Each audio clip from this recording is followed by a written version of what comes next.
Hi, I'm Becky Streepy from Glue and Glitter, and today I'm going to show you how to make baked oatmeal cups.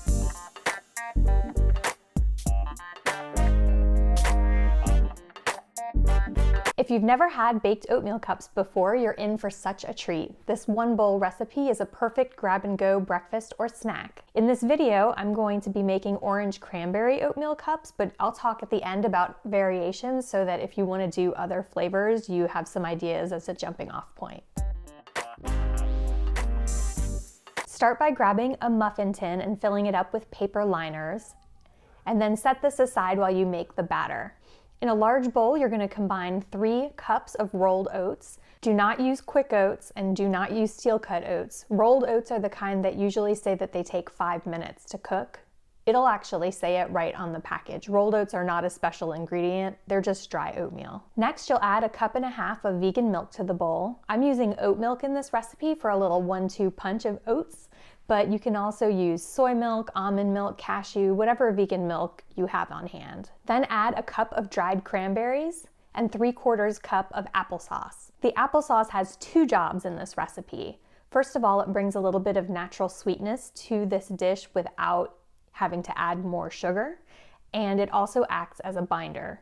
This is a vegan baked oatmeal cup recipe. Conventional baked oatmeal uses eggs as a binder, and I'm replacing the eggs in this recipe with applesauce. Next, you'll add 1/4 cup of maple syrup.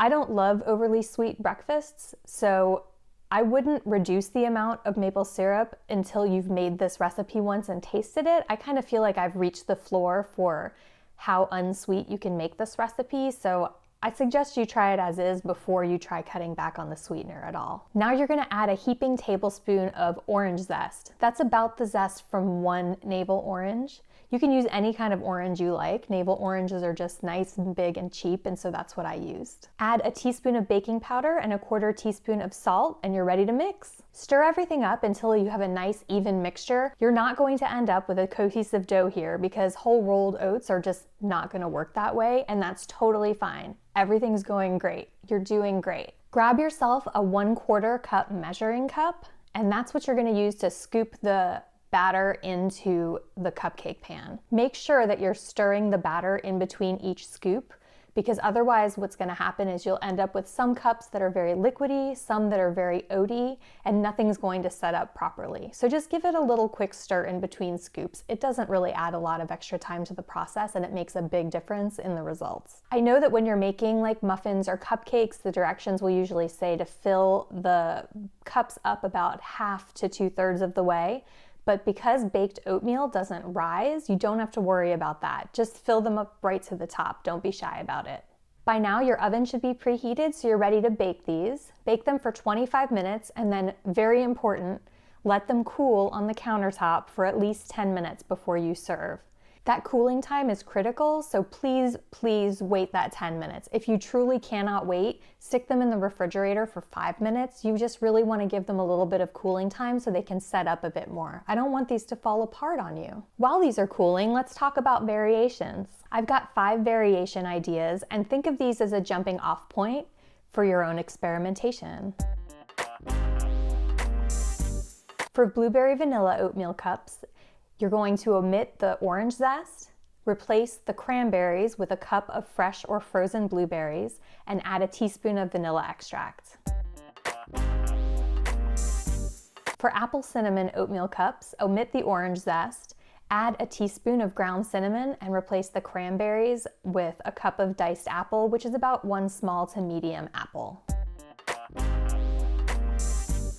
You can also make oatmeal raisin cookie cups. To do this, you'll omit the orange zest, replace the cranberries with raisins, add 1 teaspoon of vanilla extract, and add an extra 1/4 cup of brown sugar. Omit the orange zest, add 1 cup of diced peaches instead of the cranberries, and add 1 teaspoon of vanilla extract, and you've got peaches and cream oatmeal cups. For maple walnut oatmeal cups, you'll omit that orange zest again. Instead of the cranberries, you'll use 3/4 cup of chopped walnuts, and then increase the maple syrup from 1/4 cup to 1/2 cup. I hope that this video has answered all of your questions about how to make baked oatmeal cups. If you have any questions that I didn't address in the video, feel free to drop them below. I'm always happy to help. And don't forget to rate and subscribe. Happy cooking!